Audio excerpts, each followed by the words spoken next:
स्नेहदा स्पन्दन स्नेहदा स्पन्दन।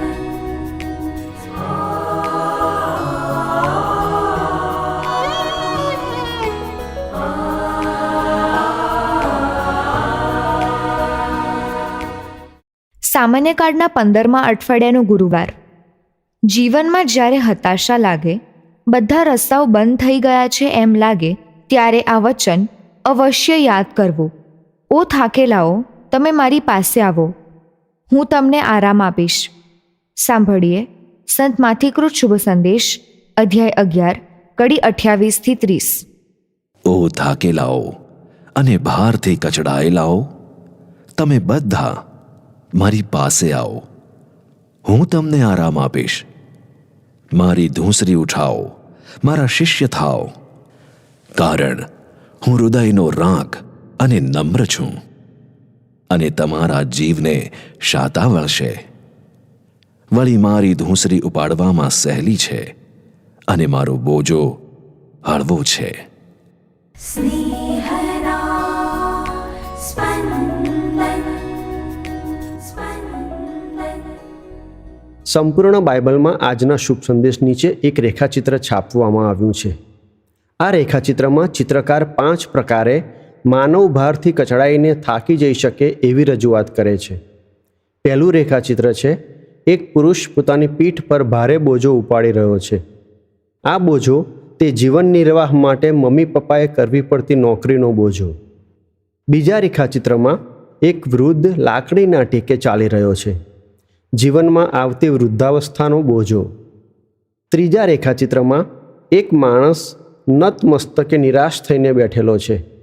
આ છે માનસિક બીમારી અથવા શારીરિક બીમારીનો બોજો. બીમારી વગર આમંત્રણે આપણા મનમાં અને શરીરમાં મહેમાન બને છે. બીમારી સાચે જ અતિથિ છે. ચોથા રેખાચિત્રમાં માતાએ એક બાળકને ઊંચક્યું છે અને 3 બાળકો માતાની આજુબાજુ વીંટળાયેલા છે. માતા સગર્ભા પણ લાગે છે. સગર્ભાવસ્થાનો બોજો, બાળ ઉછેરનો બોજો, ઘરકામનો બોજો. પાંચમા રેખાચિત્રમાં એક અપંગ ઘોડીના સહારે ચાલી રહ્યો છે. શારીરિક ખોડખાપણનો બોજો. ચિત્રકારને અભિનંદન, થોડી જ રેખાઓ ખેંચીને કેટલી બધી વાત કહી દીધી. ચિત્રકારે જણાવી જ દીધું છે કે આપણે સર્વ એક અથવા બીજા બોજાના ભાર તળે કચડાયેલા છીએ. ઈસુ આપણને આમંત્રણ આપી રહ્યા છે. ચાલો એ આમંત્રણ આપનારને ઓળખીએ. આપણે ભારથી લદાયેલા છીએ એટલે ઈસુને આપણી ચિંતા છે, ઈસુને આપણી પડી છે. ઈસુ આપણને તેમની પાસે બોલાવે છે. એનો અર્થ એ થયો કે ઈસુને આપણા પર પ્રેમ છે. ઈસુ પોતાની ઓળખ જાતે જ આપે છે. તેઓ હૃદયના રાંક છે, એટલે કે અંતરના દીન છે. તેઓ પોતે પ્રભુ પર આધાર રાખનારા છે. જેનો આધાર પ્રભુ હોય તે ક્યારેય તૂટી ના પડે.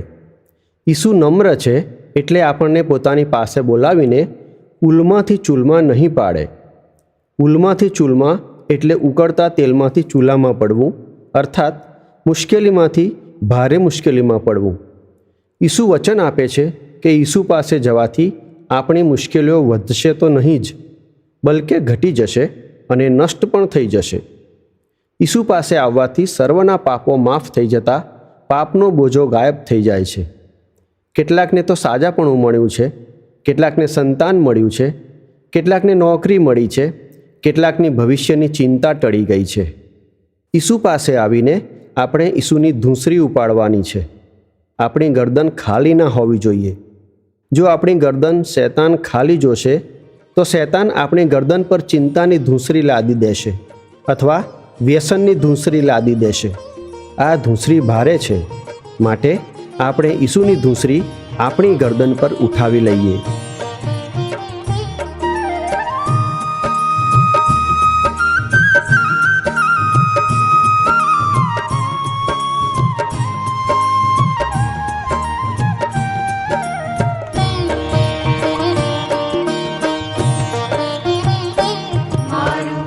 रक्षण करजो